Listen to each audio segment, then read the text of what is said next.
Venez prendre un grand bol d'air frais au 24e Festival international de la photo animalière et de nature de Montier-en-Der du 18 au 21 novembre 2021. Des expositions photographiques, des animations, des conférences et le village des marques attendent petits et grands pour des rencontres et des échanges inoubliables. Retrouvez le programme complet et les informations pratiques sur photomontier.org. 24e Festival international de la photo animalière et de nature, bien plus qu'un festival photo. Samedi 6 et dimanche 7 novembre, venez assister au 2e week-end du festival Forêt et Saveurs d'automne à Joinville. Au château du Grand Jardin, dégustez sur place ou emportez avec vous les produits du marché du terroir et de truffes. Assistez à un spectacle de fauconnerie, une démonstration de sculpture sur bois à la tronçonneuse et 3 nouvelles conférences autour de la forêt. Plus d'informations sur le site internet et les réseaux sociaux de l'Office de tourisme du bassin de Joinville. Le festival Eclectic Rock revient pour sa 15e édition, avec le parcours musical le samedi 12 novembre dans les bars de Saint-Dizier. Et au Fuseau pour le Metal Fest avec Dagoba, Loud Blast et Destinity le vendredi 19 novembre, Ange le samedi 27 novembre et Feu Chatterton le jeudi 2 décembre. Plus d'infos sur le site internet des 3 scènes. Les employeurs à la recherche des salariés dans le domaine de l'industrie. Mission séduction pour les sapeurs-pompiers de la Meuse. L'abbaye de Jauvilliers était à l'honneur pour Halloween.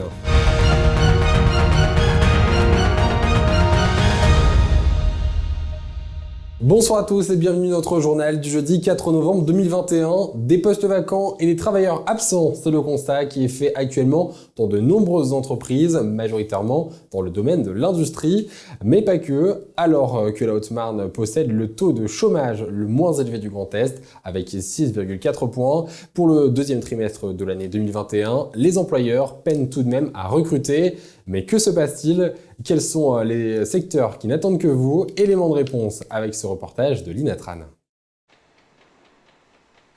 Avec un taux de chômage à 6,4% au second trimestre 2021, la Haute-Marne est le département le moins touché dans le Grand Est. Pour autant, les entreprises du territoire se retrouvent face à des offres sans candidature, des emplois pourtant indispensables à leur fonctionnement. En moyenne, par semaine, on va publier une quinzaine d'offres en moyenne. Parce qu'on en a certaines qui font des flaps. Je veux dire qu'on n'a absolument pas de candidats. C'est toujours les mêmes. Bien souvent, ça va être, comme je vous dis, des postes qui sont très pénuriques, c'est-à-dire les maçons, les tuyauteurs, les soudeurs. Les soudeurs, on en trouve encore, mais des tuyauteurs, des chauffeurs SPL, etc.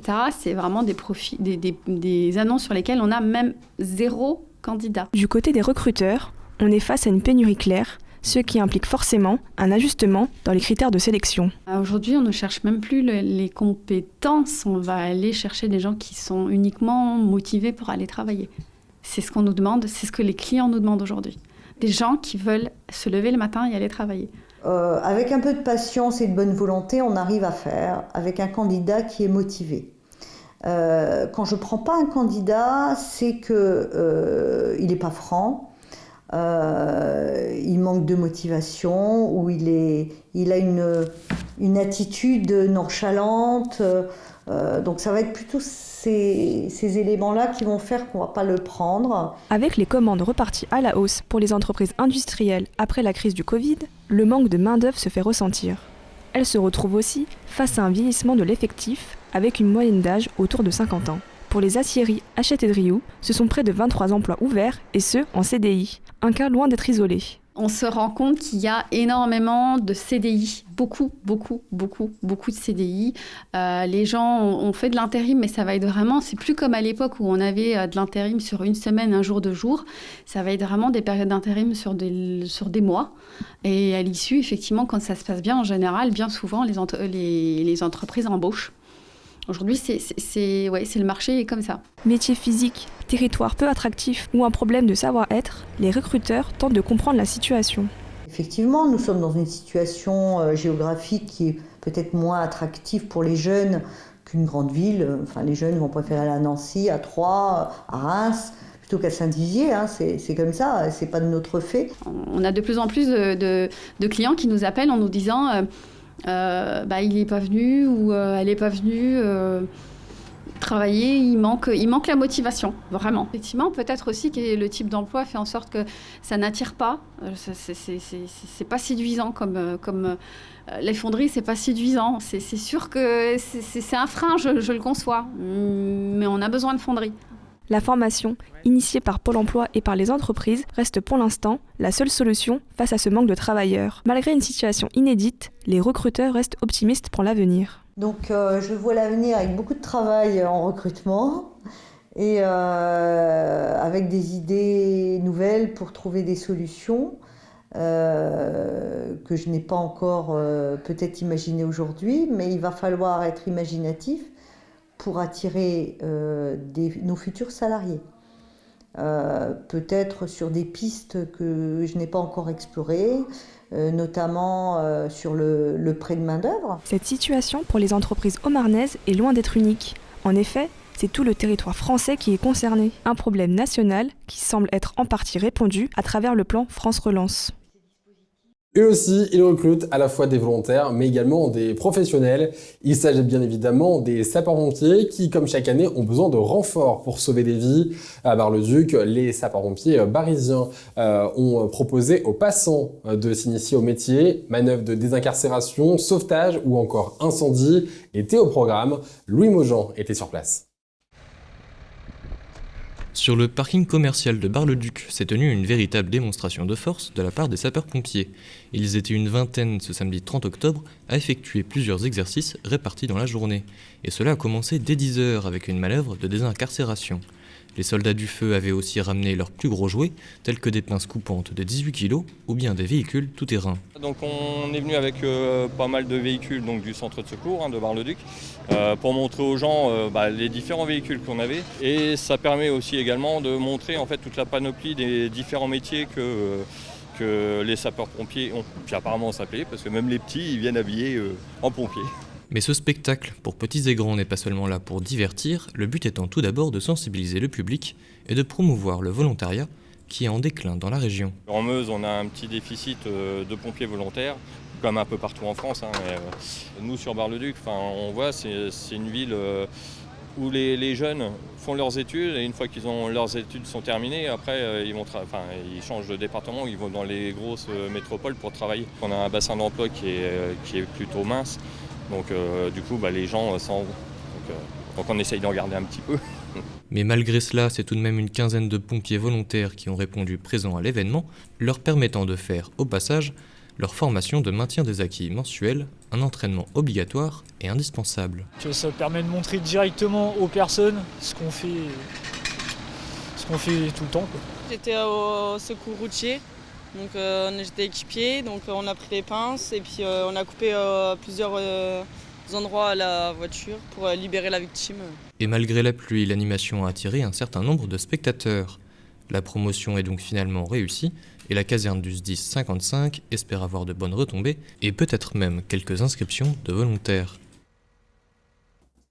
Et passons tout de suite à la chronique Expliquez-nous. Alors vous le savez, depuis le 1er novembre a débuté le mois sans tabac. James, bonsoir, tu es là pour nous en parler aujourd'hui. Et oui, bonsoir Antoine, bonsoir à tous. C'est un moment qui est redouté par les fumeurs, mais c'est également un véritable challenge pour tous ceux qui souhaitent se prendre au jeu. La 6e édition du mois sans tabac, organisée par Santé publique France, a bel et bien commencé. Alors si je souhaite arrêter la cigarette en ce mois de novembre, quels sont les moyens mis à ma disposition ? Alors tout d'abord, il faut savoir que lutter contre le tabagisme reste une priorité pour Santé publique France. Tu pourras donc bénéficier d'un accompagnement personnalisé au sevrage à travers différents dispositifs.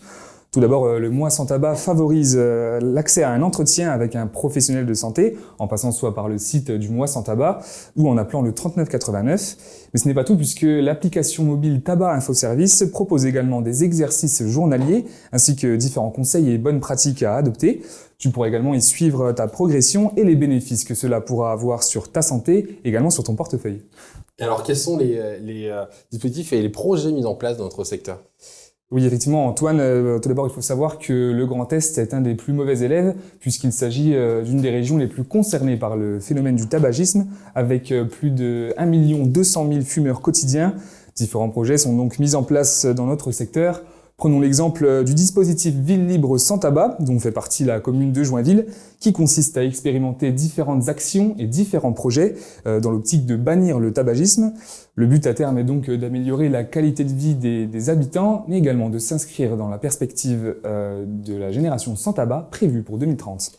Et finalement, est-ce que les fumeurs se sentent concernés par cette opération Moi sans tabac ? Oui, effectivement, Antoine, l'opération Moi sans tabac a déjà recensé plus de 900 000 inscrits au niveau national depuis son lancement en 2016, dont 70 000 dans la région Grand Est, sans compter toutes les personnes qui ne se sont bien évidemment pas inscrites, mais qui participent activement à ce défi depuis chez eux.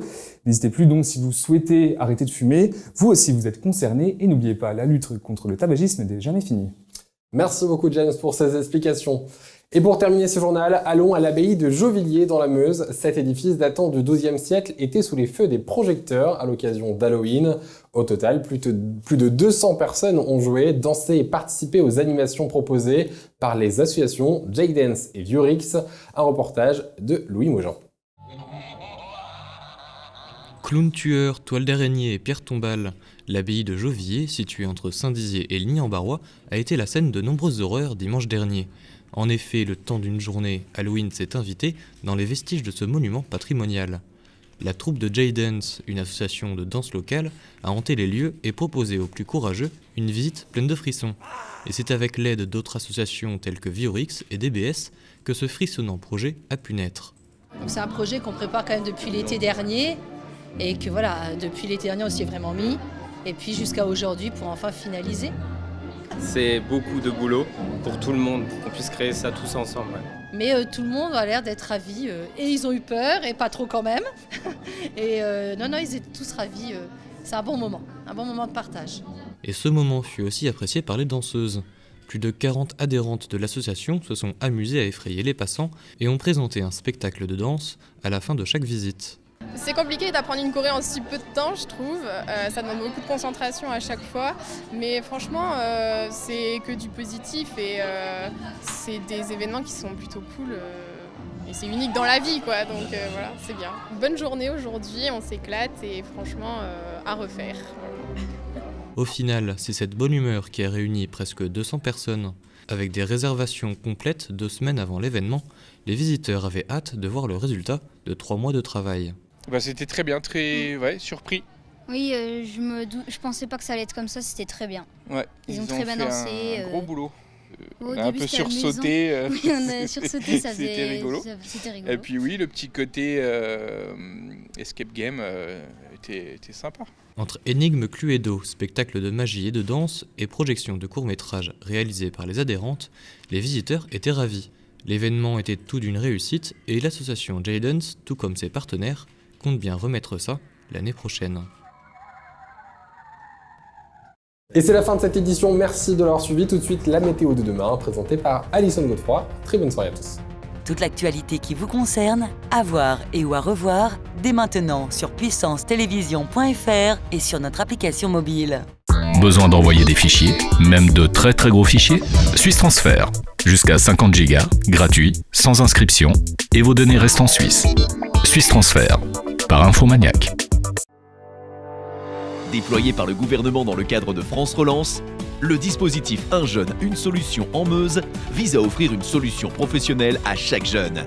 Aide à l'embauche, formation, aide financière, accompagnement. Plus d'informations auprès de votre mission locale ou de votre agence Pôle emploi.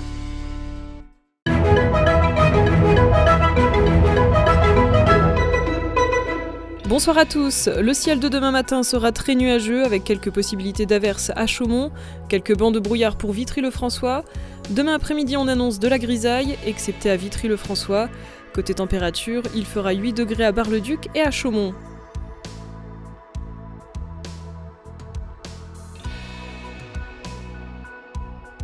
Demain vendredi 5 novembre, nous fêterons les Sylvies et nous perdrons 3 minutes de soleil.